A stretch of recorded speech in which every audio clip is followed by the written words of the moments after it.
This is a guest essay written by Giada Condello.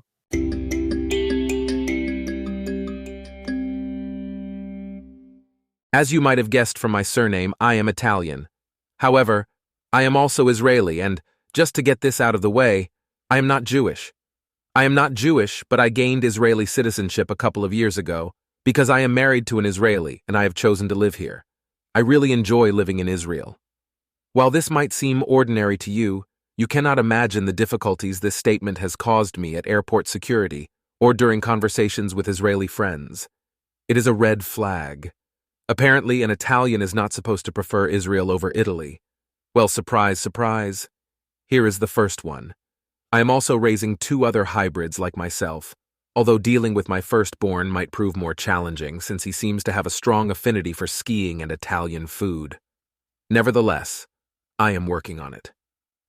All joking aside, I am writing this letter because, after October 7th, I woke up with a sense of urgency and a strong desire to make a difference in the representation of Israel abroad, especially in my home country, Italy.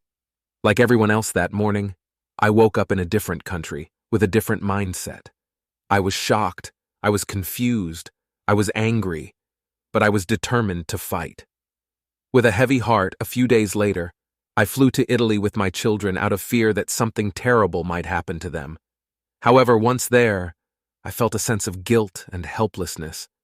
While my children were safe, my husband, the rest of our family, and all our friends were still in Israel, fighting so we would be able to come back eventually. I started to contact everyone I knew. I wanted to help as well. I wanted to counter those who labeled Israel an apartheid country, referred to Israelis as colonizers and Nazis, and spread the other falsehoods you are likely already familiar with, by presenting facts, history, and images. I managed to find a contact at the Israeli embassy in Italy. I tried to contact Stand With Us, Act 1L, and so many other organizations, Jewish, non-Jewish, and famous journalists. I joined Hasbara WhatsApp groups, Facebook groups, Telegram, Instagram groups, but nothing really happened. Why? Because it was messy. And still is, by the way. Everyone wants to help, but nobody knows how. There are so many accounts on Instagram, Facebook, and X, but they are not efficient. They are not efficient because they are not united. They do not follow a clear path, and they do not communicate a clear message.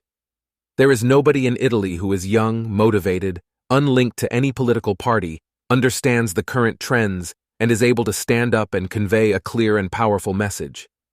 Why is there such an inability to create a team, educate its members, and build a strong strategy? Now more than ever, we need that. Our Hasbara effort is all over the place, and it has started to make us feel impotent. I keep hearing people saying their propaganda is too strong. There are too many of them. They don't care about facts, they just hate the Jews. And it's too late. We've already lost this war on social media. Have we? Did we even start doing it for real before Ilan Levy, Noah Tishby, Hen Mazig, Hillel Fuld, and a few others showed it could be done, and done properly? Did you know that Israel had a PR campaign called Masbir Israel, Hebrew for Explaining Israel, back in 2010? Its purpose was to recruit Israeli citizens to the task of improving the nation's public image in the world. I recommend checking out their website to see how successful that was. Oh right, the website is down. Does not exist. So again, for people like me, Israeli with another citizenship, fluent in a foreign language, deeply aware of how Israel is being represented in their country of origin and highly motivated to change that, there is no opportunity. There is no way to help. In short, it is too late. But my problem is that I do not accept this excuse. Was it too late in 2010, when the social media era was just beginning? Was it not worth it to actually invest in the strength of people who, like me, wanted to help and knew how to do it because they were familiar with a specific culture? Would Israel's image not be in a different place 14 years later? Are 14 years not enough to at least start planning a PR strategy? I spent 2 months in Italy after October 7th, and I witnessed firsthand the alarming level of ignorance and misinformation surrounding the events in Israel. It goes beyond the immediate crisis. There seems to be a significant lack of accurate representation and a complete absence of effective Israeli PR in Italy. and I am determined to change this narrative. Italians deserve a more nuanced and accurate understanding of Israel beyond the distorted images portrayed on TikTok, Instagram, and TV. I believe all the other countries deserve it as well. Because it is not too late. It was not too late in 2010, and it is not too late in 2024. Don't get me wrong.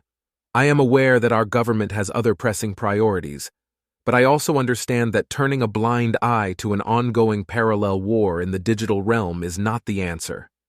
This conflict began long before October 7th and will persist even after our troops leave Gaza. Ignoring or deprioritizing this issue will not make it vanish. So, we are ready to fight. Please provide us with a way to do so.